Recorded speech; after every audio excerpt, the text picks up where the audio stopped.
오늘 함께 살펴볼 말씀 히브리서 말씀입니다. 히브리서 11장 17절로 20절까지 말씀입니다. 17절로 20절까지의 말씀 히브리서 11장 17절로 20절까지 보겠습니다.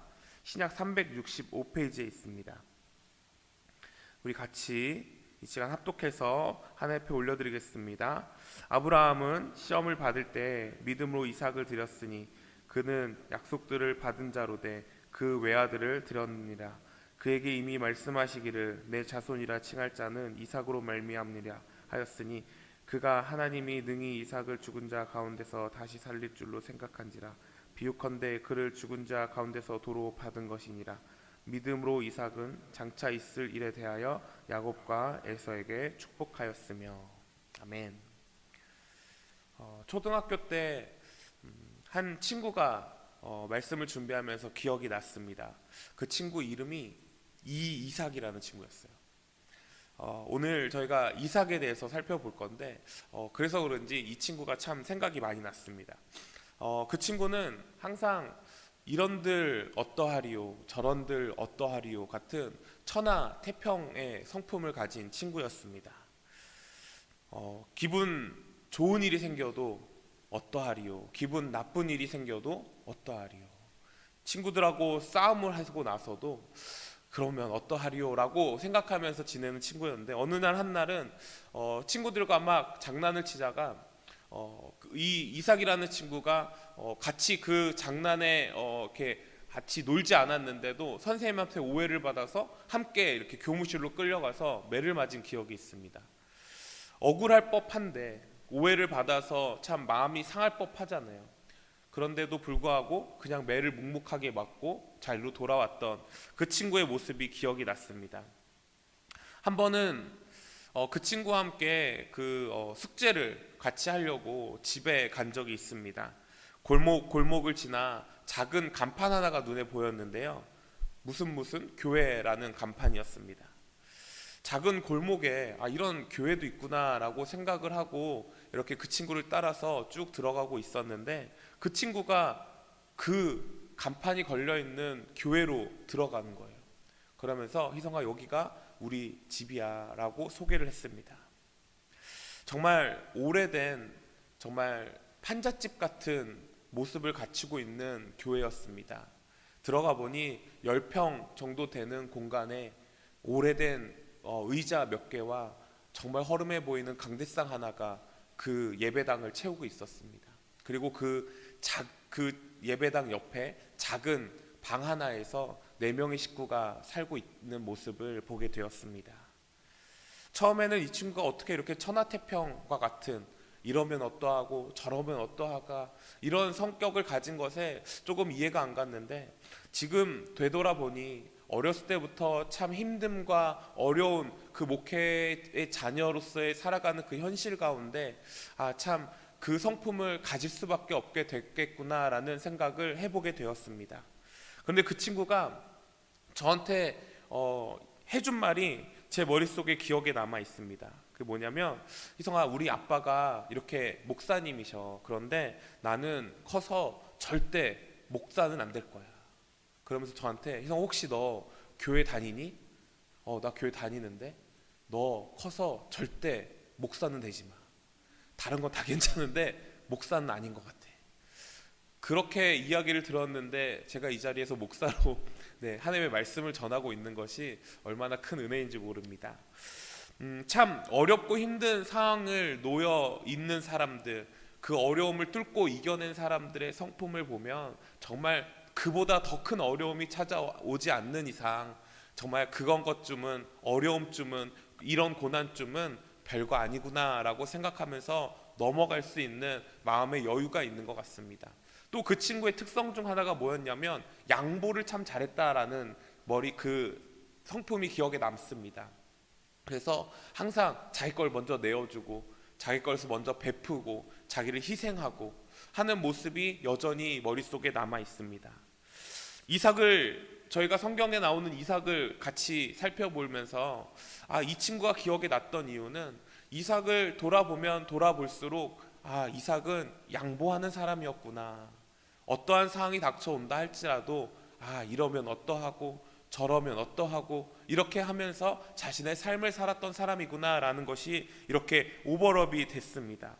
양보라는 단어를 살펴봤더니요, 다른 누군가를 위해서 자신의 이익을 포기하는 것이 양보라고 되어 있더라고요.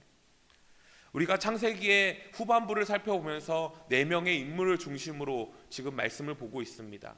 지난주에는 저희가 아브라함에 대해 살펴봤다면 오늘은 이삭에 대해서 살펴볼 건데, 이 창세기에 나오는 4명의 정말 굵직한 인물들에게는 다 하나같이 별명이 있습니다. 별명. 그래서 우리가 잘 알고 있는 대로 아브라함은 믿음의 조상이요, 그리고 야곱은 축복의 사람이요, 요셉은 꿈의 사람, 비전 메이커, 이런 이야기들을 많이 하죠. 그렇다면 이삭에게 붙여진 별명은 무엇일까요? 우리가 대부분 순종의 아들이다 라는 이야기를 많이 합니다. 이삭하면 순종의 아들. 그런데 오늘은 저희가 양보하는 사람 이삭이라는 좀 관점으로 하나님의 말씀을 살펴보면 어떨까라는 생각을 해보게 되었습니다. 먼저 어떻게 하면 이삭처럼 양보하는 사람으로서 살아갈 수 있을까를 살펴봤더니요, 먼저는요, 자신의 생명을 하나님께 양보했던 사람이었다라는 것을 살펴볼 수 있었습니다. 자신의 생명을 하나님께 양보했던 사람. 이삭하면 너무나 잘 알고 있는 이 모리아산의 사건이 정말 빼놓지 않고 등장을 합니다. 우리 오늘 말씀 전반부에 있는 말씀이었죠. 아브라함이 자신의 독생자 아들 이삭을 하나님께 바쳤던 장면. 아브라함에게 있어서 이삭은 참 너무나 귀한 아들이었습니다. 한평생 하나님 앞에 간절히 소원하고 기도했던 그 응답의 결과물이 이삭이었잖아요. 100세 얻은 아들, 얼마나 귀하게 컸을까요? 이삭도요, 근데 사실 살펴보면 태어나자마자 금수저의 가문에 태어난 아들입니다. 태어나 보니 열국의 아버지, 믿음의 조상이라는 사람이 내 아버지가 되어 있는 거예요. 하나님께 어마어마한 축복을 받은 사람, 그 가문에 태어난 것이지요. 그러니까 얼마나 축복을 받은 자고 그 축복을 누리면서 살아갈 수 있었을까요? 그런데 어느 날 하나님께서 아브라함에게 이렇게 말씀하시는 거죠. 네 아들을 내게 바쳐라. 청천벽력 같은 소리가 들립니다. 그런데 아브라함은 왜요가 아니라 내 하나님으로 나아갑니다. 그때 이삭의 나이가 우리가 잘 알고 있는 것처럼 18에서 한 20살 정도 되었을 거라고 이야기하고 있지요. 건강한 청년 때의 나이입니다. 지금까지 아버지와 함께 오랜 시간을 보내면서 하나님 앞에 드리는 제사하면 어떻게 보면은 0에서 100까지 무엇을 준비해야 되는지 정확하게 그 절차를 이제는 이해하고 스스로 준비할 수 있을 만큼 정말 어느 정도 무르익은 나이가 되었던 것이지요. 아브라함이 이삭에게 이렇게 이야기합니다. 아들아, 하나님이 또 우리에게 제사를 하란다. 제사를 준비하렴. 이삭은 늘 하던 대로 준비를 시작합니다. 이것도 준비하고 저것도 준비하고 하나님 제사에 필요한 모든 것들을 잘 준비합니다. 모든 준비를 마치고 아브라함이 번제 나무를 갑자기 이삭에게 지웁니다. 얘야, 오늘은 너가 이 나무를 짊어지고 가야겠구나. 그러자 이삭은 이렇게 말합니다. 아버지, 불도 준비되어 있고요, 나무도 준비되어 있는데 어린 양은 어디 있습니까? 당시 제사를 드릴 때 희생당할 어린 양에게 번제할 나무를 짊어지고 그 길을 걸어가게 하는 게 제사의 풍습이었습니다. 이삭이 이걸 몰랐을까요? 어느 날 갑자기 아버지가 하나님 앞에 제사를 하러 가자고 하면서 번제 드릴 나무를 자기 자신에게 짊어지게 하고 있는 것.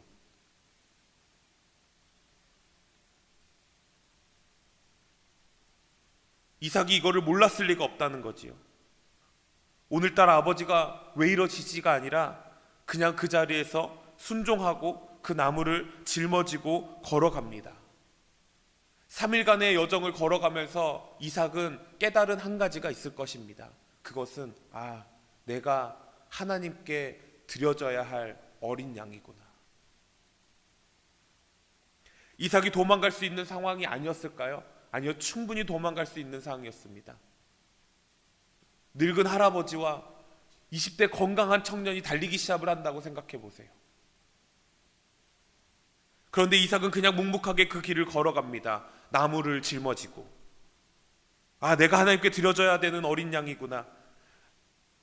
내가 오늘은 이 나무를 짊어지고 하나님 앞에 나아가야 되는구나. 내가 제단 위에 쌓아져 올라가 죽어야 되는 운명으로 태어났구나.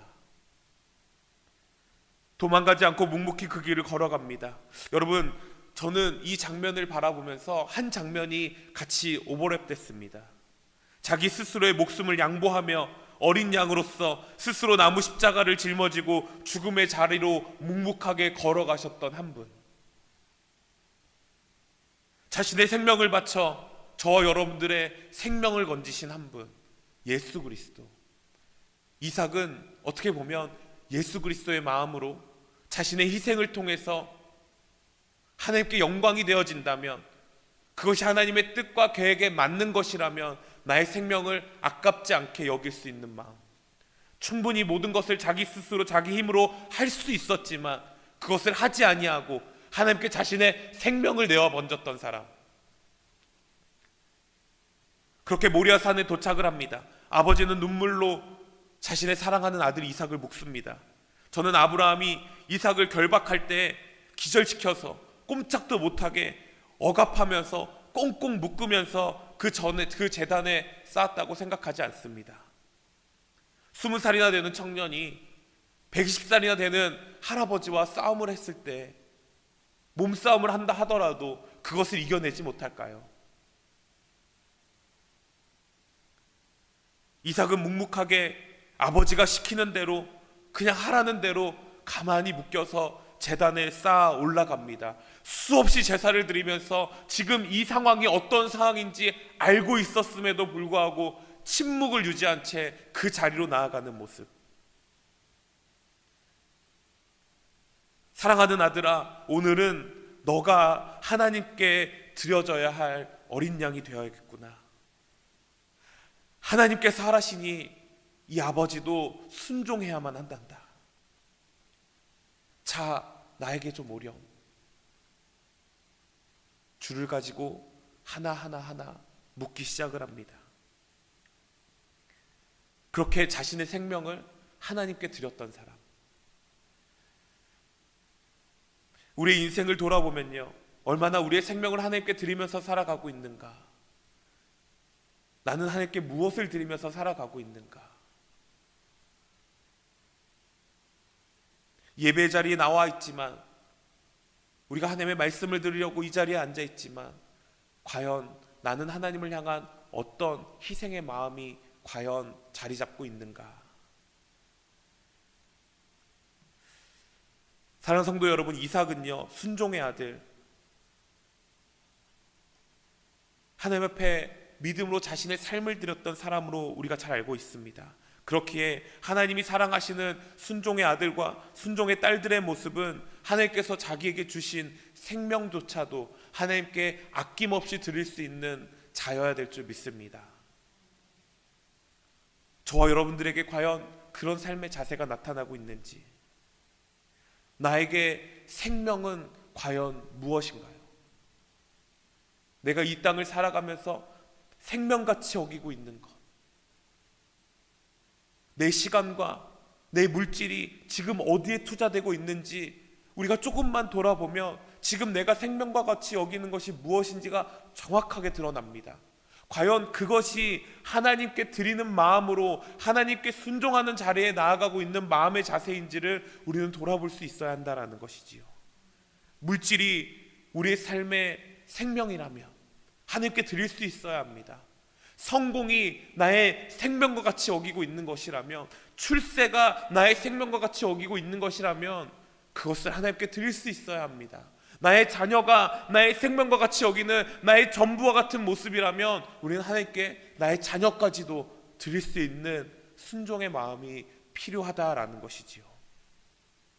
사랑하는 성도 여러분, 우리 눈앞에 보이는 지금 당장의 이것들을 드리면 죽을 것 같지만, 내가 손해보는 것 같지만, 양보할 줄 아는 마음, 다른 사람을 위해서 자신의 이익을 포기할 수 있는 마음, 하나님을 위해서 내 유익과 내 만족을 포기할 수 있는 마음, 그렇게 하나님 앞에 나아가는 자가 하나님 앞에 쓰임받는 자인 줄 믿으시기 바랍니다.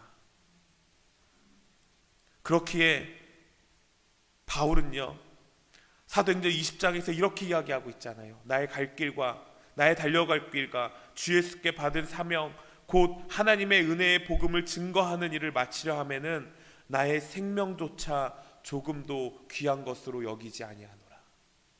나의 생명조차 조금도 귀한 것으로 여기지 아니하겠다. 복음을 전하는 일, 이것이 우리의 생명에 관련된 일이 되어야 될 줄 믿습니다. 그리스도께 우리가 받은 이 사명이 우리의 목숨을 걸고 나아가야 되는 귀한 사명이 되는 줄 믿습니다. 그래서 그것에 정말 우리의 전심을 다하고 전력을 다해서 오늘도 달려갈 수 있는 저와 여러분들 될 수 있기를 예수님의 이름으로 축복합니다. 또 한 가지는 이 이삭은요, 자신의 생각까지도 하나님께 양보했던 사람이라는 것을 볼 수 있습니다.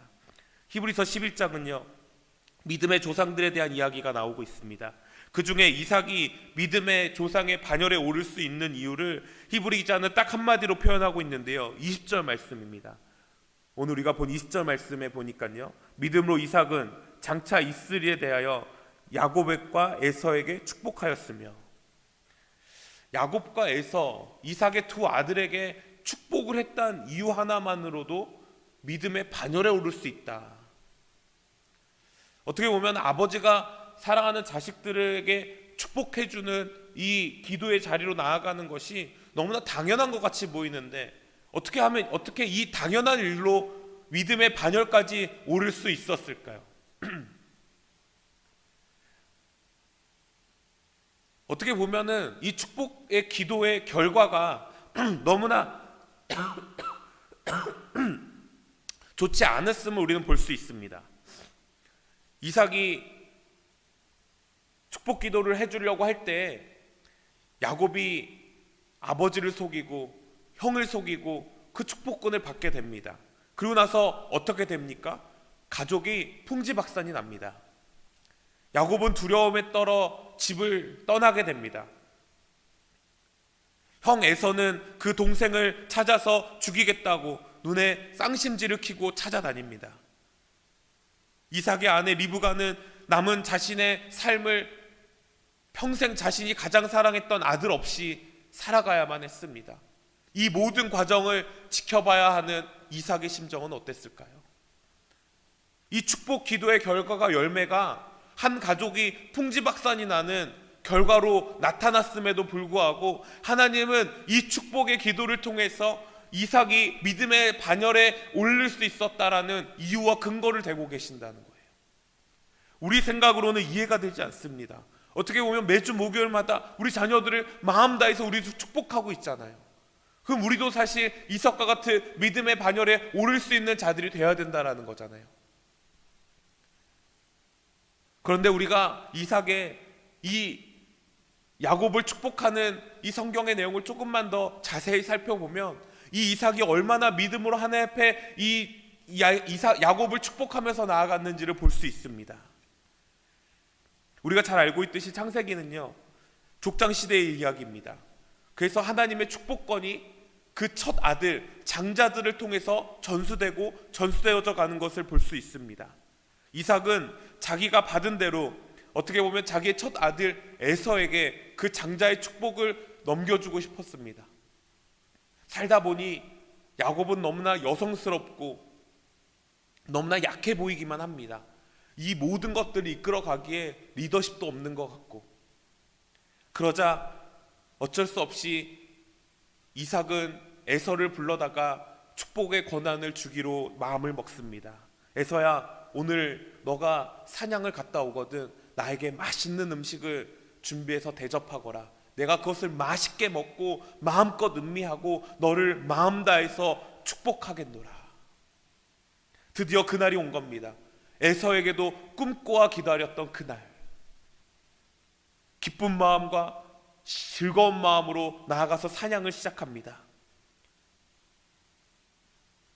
그런데 이 생각 자체가 너무나 이삭의 개인적인 욕심과 인간적인 생각의 한계를 보여주고 있는 것을 볼 수 있습니다. 하나님께서는요, 분명히 이삭과 리브가에게 말씀하셨습니다. 창세기 25장 23절에 큰 자가 작은 자를 섬길 것이니라. 큰 자가 작은 자를 섬기게 될 것이라는 것이 하나님의 뜻, 하나님의 계획이었음에도 불구하고 이삭은 자신의 생각, 자신의 욕심, 자기의 인간적인 생각으로 인해 예서를 축복하는 자리로 나아가고 있는 것이지요. 그런데 어떤 일이 일어납니까? 결국 엄마 리브가와 야곱이 둘이 합작하여 결국 축복권을 따내게 됩니다. 에서가 돌아와서 아버지께 맛있는 음식을 대접하면서 아버지, 제가 맛있는 음식을 준비했습니다. 맛있게 드시고 저를 이제 축복해 주시죠 라고 이야기합니다. 그러자 이삭이 이렇게 이야기합니다. 이삭이 심히 크게 떨며 이르되 그러면 사냥한 고기를 내게 가져온 자는 누구냐? 내가 오기 전에 내가 다 먹고 그를 위하여 축복하였은즉 그가 반드시 축복을 받을 것이니라. 우리가 먼저 주목해야 될 단어는 이삭이 심히 크게 떨었다라는 거예요. 이삭은 지금 왜 심히 크게 떨고 있을까요? 무엇이 이삭으로 하여금 두려움을 가져다 주었던 것일까요? 어떻게 보면 야곱이 에서가 받아야 할 그 장자의 축복권을 빼앗아서 받았고 내가 그것을 축복권을 줬기 때문에 너무나 분통하고 애통하는 마음과 같이 심히 두렵고 떨리는 마음으로 지금 표현한 것 같아 보이지만, 지금 이삭이 심히 두렵고 떨린 이유는 그 인간적인 모습이 아니라 야곱이 음식을 가져다 주었을 때 머리를 들이면서 아버지 나를 축복해 주십시오라고 이야기했을 때 야곱이 이삭에게 문득 들었던 생각 한 가지, 스쳐 지나가는 말씀 한 구절, 큰 자가 작은 자를 섬기게 될 것이니라. 아, 하나님의 말씀이, 하나님의 계획이, 하나님의 뜻이 이루어진 거구나. 하나님은 내 인간적인 욕심의 생각도, 내 개인적인 지극히 하늘 앞에 나아가지 못하려고 했던 이 마음까지도 하나님은 결국 하나님의 뜻대로 이루시는 분이시구나. 이 일로 인해 심히 두려워 떨고 있는 이삭의 모습을 볼 수 있어야 합니다. 전능하신 하나님 앞에 너무나 지극히 작은 자기 자신의 연약한 모습을 발견할 때 우리는 그 전능하신 하나님 앞에 심히 두렵고 떨리는 마음을 갖게 됩니다. 나는 보잘것없는 인간이구나. 이제는 자신의 인간적인 생각을 내어버려두고 하나님의 뜻, 하나님의 계획에 맞춰 살아가는 삶을 살게 되는 인생의 나머지 후반부의 모습을 볼 수 있습니다. 사랑하는 성도 여러분, 우리가 기억해야 될 것은 아무리 내가 좋은 뜻으로 내 인간적인 욕심과 인간적인 계획을 계획하고 뜻한다 할지라도 그 일을 성취하시는 분이 하나님이심을 우리는 고백할 수 있어야 합니다. 이것이 하나님의 뜻이라면 나의 모든 생각까지도 내어드리고 순종의 자리로 나아갈 수 있는 것, 이것이 바로 믿음의 반열에 오를 수 있는 특권을 누릴 수 있는 자들이라는 거예요. 오늘 살아가는 저와 여러분들에게 하나님이 말씀하십니다. 우리의 생각은 너무나 지극히 작은 것이라고. 하나님의 뜻과 하나님의 계획은 하나님이 반드시 원하실 때 성취해 나가신다라는 것을 믿음으로 고백할 수 있는 저와 여러분 되어지기를 예수님의 이름으로 축복합니다. 여러분, 전능하신 하나님의 계획이 우리의 작은 계획보다 얼마나 더 놀라운 건데요. 우리의 인간적인 모습으로 이것들이 풀어나가지 않는다고 불평불만 할 수 있지요. 지금은 내 계획대로 철저하게 완벽하다고 생각할 수 있지요. 그러나 전능하신 하나님 앞에, 모든 것을 아시는 하나님 앞에 우리 인간의 계획은 보잘것없는 것이라는 것.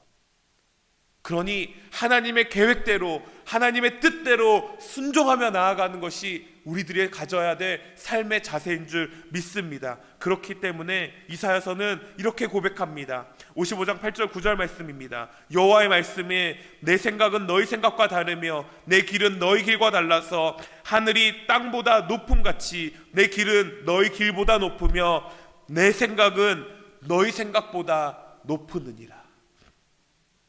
하나님께 내 모든 생각을 양보하며 살아갈 수 있는 저와 여러분들 되어질 수 있기를 예수님의 이름으로 축복합니다. 이삭의 축복은 하나님 앞에 자신의 생명을 드렸던 축복, 이삭의 축복은 하나님 앞에 자신의 생각을 내어드렸던 축복, 이 두 가지의 마음이 오늘 살아가는 저희들의 인생 가운데 나타날 때 반드시 언젠가 생명책에 우리의 믿음의 모습이 기록되어져 있을 줄 믿습니다. 장차 있을 일들에 대한 것, 야곱을 통해 유다가 나오게 되고, 유다를 통해 다윗이 나오게 되고, 다윗을 통해 예수 그리스도가 나타나게 될 그 장차 있을 일들에 대한 축복의 기도가 믿음의 기도였다라는 것을, 그 하나님의 놀라우신 계획, 인간을 구원하시기 위한 그 계획에 우리가 동참되어져 있을 수 있다라는 것, 그것이 우리의 기도의 주제가 되어야 될 줄 믿습니다.